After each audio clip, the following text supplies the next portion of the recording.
Tanya gini, apakah dengan Yesus itu mati buat kita, kita berarti menjadi sahabat Allah? Tuh, ini ditanya loh. Kok ada diem? Kok bingung ya? Oke, I rephrase it. Apakah hanya dengan Yesus mati di atas kayu salib? Apakah dengan kita kita percaya Yesus, kita berarti sudah menjadi sahabat Allah? Yes or no? Yes. Who said yes? Pertanyaannya Pak. Ulang. Oke, bilang. Juga belum mengerti, coba tunggu. Yang 87 nggak boleh. Apakah hanya dengan pengorbanan Yesus kita berarti sudah menjadi sahabat Allah? Apakah berarti dengan kita menerima Yesus kita sudah menjadi sahabat Allah? Aku mau nanya. Yes. Siapa yang bilang yes? Yes. Siapa yang bilang no? Oh, oke. Banyakan yesnya apa no-nya coba? No-nya coba. No, yes, no dulu. Oke. No-nya banyak banget. 1, 2, 3. Oke, yang yes ya. Oke. Yang bilang no tadi kan banyak kan. Nah, coba aku tanya. Jadi kalau gitu dengan apa dong kita bisa menjadi sahabat? Yes kok. Oh, enggak. Gue tanya kan dari sini apa ini? Oh, dia dong ya, dia yes. Oke. Niko. Jadi gimana? Karena kita cuma menerima kan, tapi kita nggak apa ya? Istilahnya dia punya, gua anggap Yesus sebagai teman, tapi dia juga seorang seorang Tuhan yang berfirman. Kalau kita nggak mengikutinya, ya bukan kayak teman kan jadinya. Cuma kayak teman sekedar kenal. Oke. Ya maksudnya si Niko berarti kalau bukan berarti lu cuma nerima, tapi kalau misalnya lu nggak lakuin apa yang Tuhan ngomong juga percuma gitu ya? Ya, oke. Ya, silakan Ibu. Ibu yang baju merah. Biasa kayaknya udah mau ngomong gitu. Mungkin Ya, kuat gitu. lebih ke arah dalam antara kita sama Yesus itu ada relation kan.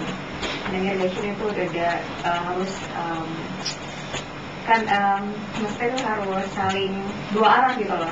Nggak bisa cuma yang satu memberikan pengorbanan terus, tapi sekali lagi nggak ada kerjasama di antara relation itu.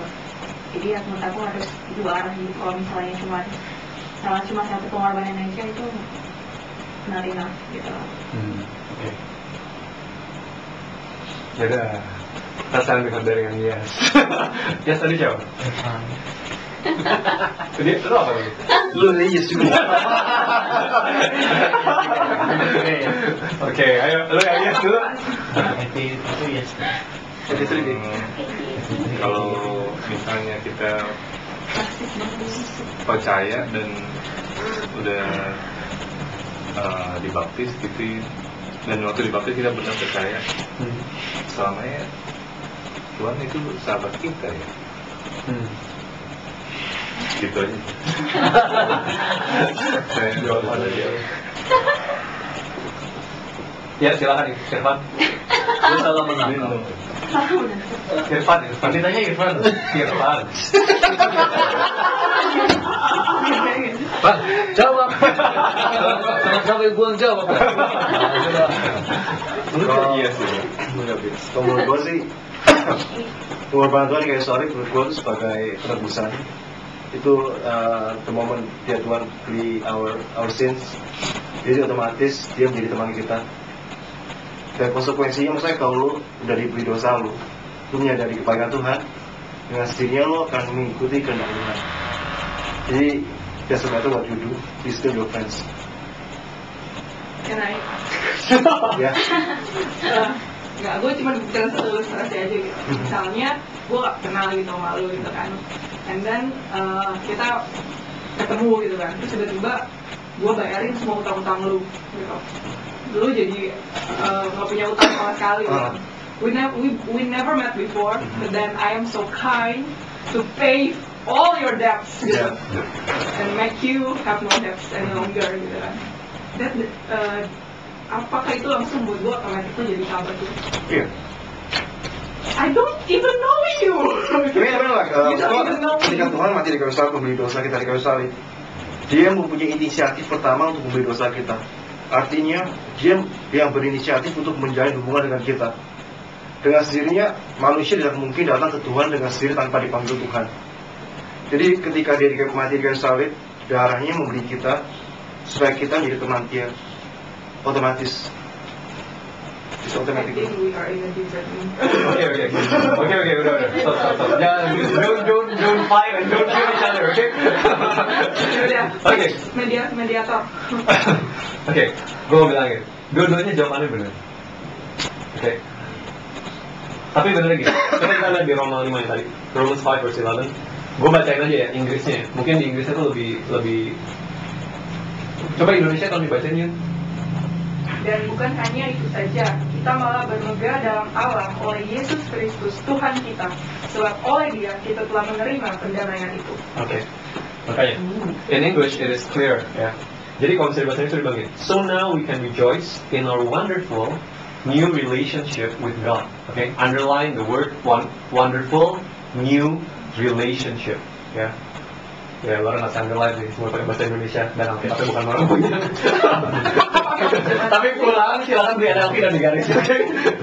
Ya, because our Lord Jesus Christ has made us friends of God. Nah, ini yang gue mau ajarin. Dua-duanya benar. Kenapa? Saat Yesus mati di atas kayu salib, Dia tuh memulihkan hubungan kita dengan Tuhan, dengan Allah Bapa. Ya. Dia memulihkan hubungan kita. Status kita apa? We are no longer sinners. Tuhan melihat kita tuh bukannya, iya, gitu. No. Tapi Tuhan melihat kita. Dia melihat kita adalah sahabat-sahabat Dia. But we must remember, dibilang apa? Wonderful new relationship. Ya. Jadi yang dipulihkan itu apa? Statusnya. Ya.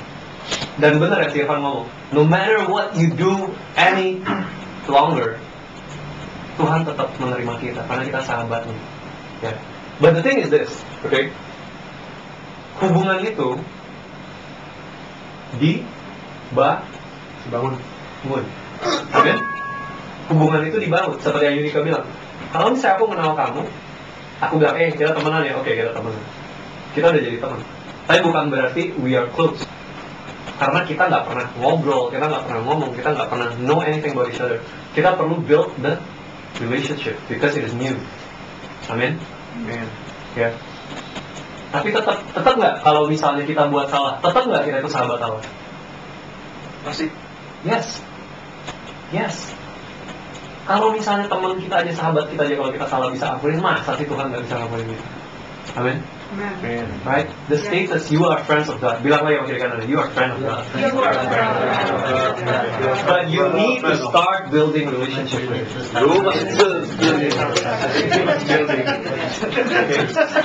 Oke, jadi number one, kita percaya Yesus. Kita memandang kepada Yesus, jangan pada diri kita. Oke? No matter what you do, udahlah, just look at Jesus.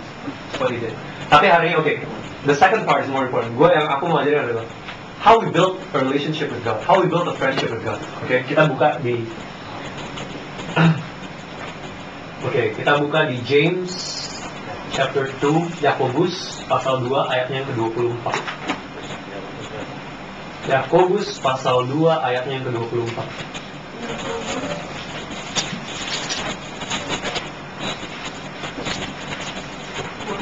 Yakobus 2 ayatnya yang ke-24.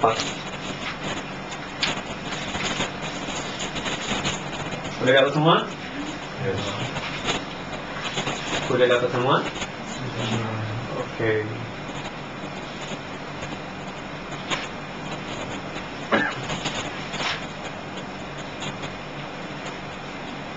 Oke, coba dibaca. Siapa satu orang bacanya? 87. Hah? 87. Udah baca. Ini baca. Jadi kamu melihat bahwa manusia dibenarkan karena perbuatan-perbuatannya dan bukan karena iman. Sorry. Verse 23. Oke. Verse 23. Dengan jalan demikian genaplah nas yang mengatakan lalu percayalah Abraham kepada Allah. Maka Allah memperhitungkan hal itu kepadanya sebagai kebenaran. Karena itu Abraham disebut sahabat Allah. Yes. Okay. Amin. Amen. Dibilang Abraham believed God and God counted him as righteous because of his faith. He was even called the friend of God. Nah, What is nas? Mas itu seperti firman yang tertulis. Ya. Jadi, oke. Aku tuh suka ada satu, kalau kita baca firman Tuhan tuh, there's this thing called the law of first mention. Jadi itu pertama kali suatu kata muncul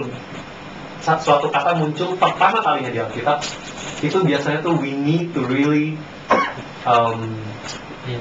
pay attention to it. Ya, kayak worship. The first time worship is mentioned is where? Masih ingat? Aku share di sini dulu. Is when Abraham offered Isaac. That is worship. Kita seringkali kalau ngomong worship, we think of apa? Gitar, drum, musik, lagu lambat, terus ada orang yang nyanyi. No, that's not worship. Worship is when Abraham offered Isaac. That is worship. As a sacrifice. As a sacrifice. Nah, the first time, dibilang a friend of God, ya, sebenarnya lewat kisah Abraham kan. Abraham lagi kan. Tadi dibilang kan, Abraham itu dia percaya kepada Allah dan Tuhan memperhitungkan kepada sebagai kebenaran oleh karena imannya. Dan dia bahkan dipanggil adalah sahabat Allah. Oke, ini adalah satu hal yang we really need to learn. Kalau kita mau menjadi sahabat Allah, ya, it is not just about spending time, you know. Kita nih terjebak, kalau misalnya kita nih sekarang hidup, kita nih terjebak. Kita pikir sahabat kita adalah orang-orang yang kita sering spend time bareng, nah itulah sahabat kita. Belum tentu orang yang sering spend time bareng itu sahabatan. Belum tentu. Yang nggak pernah kontak itu sahabat. Belum tentu juga. Belum tentu juga. Ya. Tapi gini, kita kumpul di DC rame-rame tiap minggu. Belum tentu kita ini sahabat-sahabat. Belum tentu we care, we genuinely care about each other. Belum tentu. Ya. Right? Ya. Yang aku pengen bilang tuh gini. Begitu juga dengan Tuhan. Jangan kita pikir kita datang sama Tuhan, kita datang DC, kita datang gereja, kita lakuin hal-hal yang rohani, yang berbau-bau rohani, ya. Berarti kita itu friends of God. Firman Tuhan bilang, to be a friend of God, we need apa? Faith. We need faith. Kita harus percaya sama Tuhan. Yang hari ini, gue mau tanya lagi, how much do you believe in God? Seberapa banyak kita percaya hidup kita sama Tuhan? Taunya dari mana kok? Taunya dari mana? Oke, gampang. Coba ingat-ingat saat terakhir kali lu ngalamin sesuatu yang berat banget, sesuatu yang sulit banget, sesuatu yang scary, sesuatu yang dimana you need to make a decision. Gue tanya, do you make that decision by faith, or do you make it by your own understanding? Maksudnya dengan cara lu sendiri, dengan maunya lu sendiri. Coba ingat-ingat terakhir kali waktu ngambil keputusan tuh buat bisnis, buat deal dan itu, with God or you take it on your own? Waktu terakhir kali lu bergumul untuk punya pacar, do you pray or do you start looking for girls in Facebook? Not good. Buat aja. Waktu lu mau ngajarin adik lu misalkan supaya nurut, supaya taat, do you do it your way? Get out! Or do you pray for her? Nah,